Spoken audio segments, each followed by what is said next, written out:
நவ கிரகங்களின் அசுரகுரு என போற்றப்படுபவர் சுக்கிர பகவான். வாழ்க்கையில் மகிழ்ச்சி, சந்தோஷம், இன்பம் ஆகியவை இன்றி அமையாதது. இத்தகைய மகிழ்ச்சி, சந்தோஷம், மனைவி, குடும்ப வாழ்க்கை ஆகியவற்றை அமைத்து கொடுக்கக்கூடியவர் சுக்கிர பகவான். களத்திர காரகன் என திருநாமம் கொண்டவர். லட்சுமி தேவியை அதி தேவதையாக கொண்டவர். ஒருவருடைய ஜாதகத்தில் சுக்கிர பகவான் வலுத்திருக்க வேண்டும்.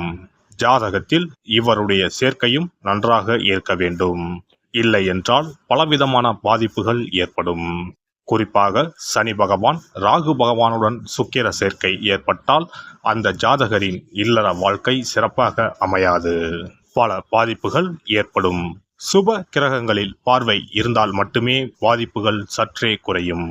நவ கிரகங்களில் அதிக ஆண்டுகள் தசையாக கொண்டவர் சுக்கிர பகவான். மொத்தம் 20 ஆண்டுகள். அவ்வாறு சுக்கிர பகவான் ஒருவரின் ஜாதகத்தில் மத்தின்ப வயதில் வந்து பலமாக இருந்துவிட்டால் அந்த 20 வருடமும் அவர் குபேர சம்பத்துக்களை அடைவார். லட்சுமி யோகத்தை முழுமையாக அடைவார்.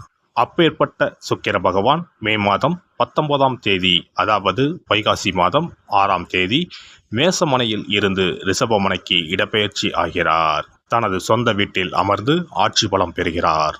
குருவோடு சேர்க்கை, சூரியனோடு சேர்க்கை, புதனோடு சேர்க்கை என இந்த பெயர்ச்சியில் ஏற்படுகிறது.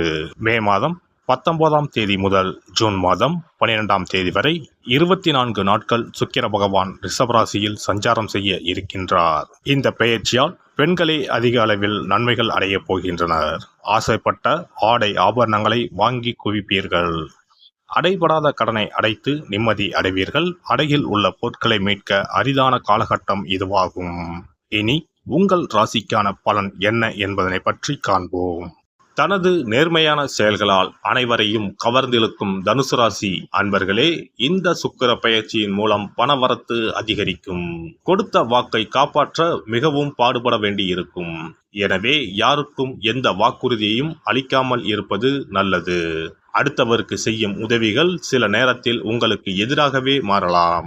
கவனமாக செயல்படுவது நல்லது. தொழில் வியாபாரம் வேகமாக இருக்கும். பழைய பாக்கிகள் வசூலாவது ஆறுதலை தரும். புதிய ஆர்டர்கள் கிடைப்பது வேகம் எடுக்கும். பார்ட்னர்களிடம் இருந்து வந்த பிரச்சனைகள் அகலும். தொழிலை விரிவுபடுத்துவீர்கள். உத்தியோகஸ்தர்கள் மிகவும் கவனமாக தங்களது பணிகளை கவனிப்பது நல்லது. மேல் அதிகாரிகள் சக பணியாளர்களை அனுசரித்து செல்வது நன்மை தரும். மேலிடத்தில் இருந்து ஒரு இனிப்பான செய்தியை பெறுவீர்கள். குடும்பத்தில் இருப்பவர்களுடன் வாக்குவாதத்தில் ஈடுபடாமல் இருப்பது நல்லது. கணவன் மனைவிக்கு இடையே மனமகிழ்ச்சி ஏற்பட அனுசரித்து செல்வது நல்லது.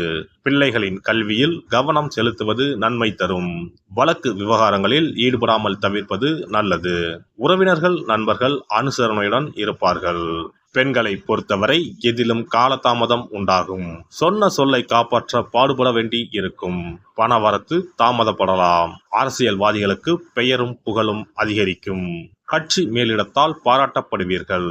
தொண்டர்களின் ஆதரவு உங்களை உற்சாகப்படுத்தும்.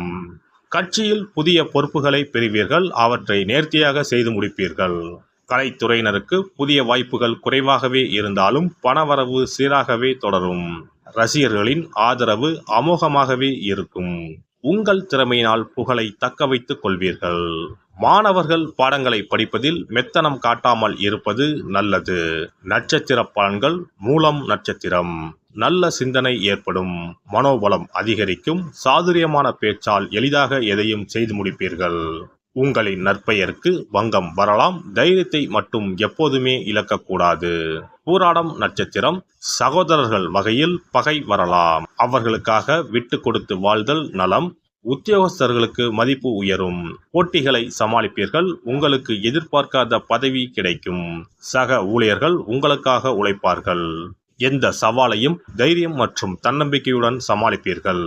உத்திராடம் நட்சத்திரம். எதிரிகளின் தொல்லை அதிகமாக இருக்கும். திட்டமிட்டு எதையும் செய்யுங்கள். எதிலும் கவனமாக செயல்படுங்கள். டெக்னிக்கல் சம்பந்தப்பட்ட துறையில் பணிபுரிபவர்கள் சீரான பலனை காண்பார்கள். இரவு பகல் பாராமல் அதிகமான உழைப்பு தேவைப்படும். வரவு அதிகமாக இருக்கும். சிக்கனமாக செலவழிக்கவும். வியாழக்கிழமை அன்று சித்தர்களை வணங்க மன அமைதி உண்டாகும். காரிய வெற்றி ஏற்படும். இனி சுக்கிர பகவானின் அருளை முழுமையாக பெற வெள்ளிக்கிழமையில் செய்ய வேண்டிய வழிபாடு என்ன என்பதனை பற்றி காண்போம். வெள்ளிக்கிழமை என்பது தெய்வ வழிபாட்டிற்கு உரிய நாளாகும்.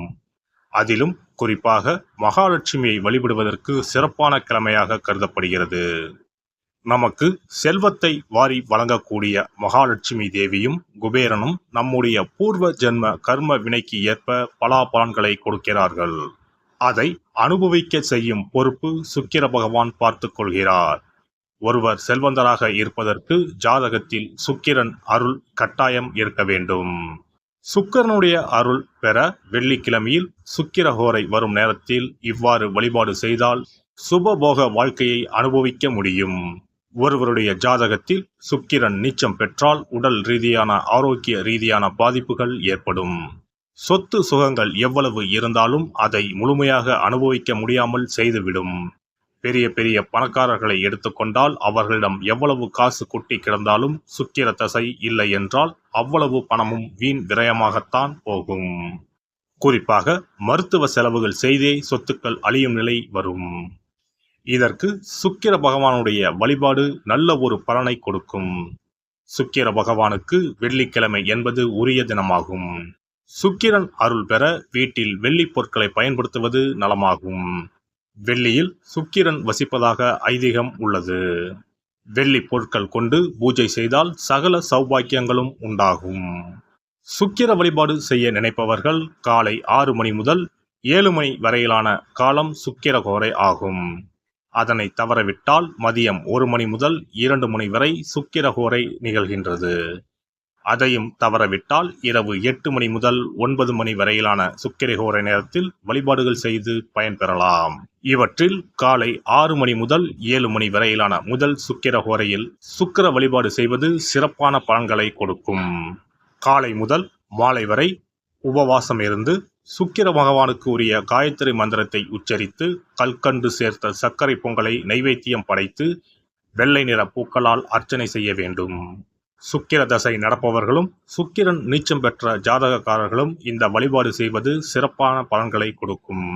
சுக்கிர தசை நடக்கும் பொழுது சுக்கிர வழிபாடு செய்து வர வருமானத்தை சுகமான வாழ்க்கை வாழ்வதற்கு உரிய வகையில் பயணிக்க செய்யும். வீடு நிலம் வாங்குவது, ஆடம்பர பொருட்கள் சொத்துக்கள் போன்றவற்றை வாங்க வைக்கும். அதுவே சுக்கிரன் நீசம் பெற்ற காலத்தில் இந்த வழிபாடு செய்பவர்களுக்கு வீண் விரயங்கள் இல்லாமல் ஓரளவிற்கு வறுமையிலிருந்து பிழைக்கச் செய்யும். வெள்ளிக்கிழமையில் நவக்கிரக கோவிலுக்கு சென்று சுக்கிர பகவானுக்கு வெள்ளை வஸ்திரம் சாற்றி வழிபாடு செய்யலாம். வெள்ளை நிற நைவேத்தியங்கள் தயார் செய்து கோவிலில் வரும் பக்தர்களுக்கு தானம் செய்யலாம். இவ்வாறு செய்து வர சுக்கிரனின் முழு அருளும் கிடைக்கப் பெற்று வாழ்வில் உயரிய நிலையை அடைவீர்கள்.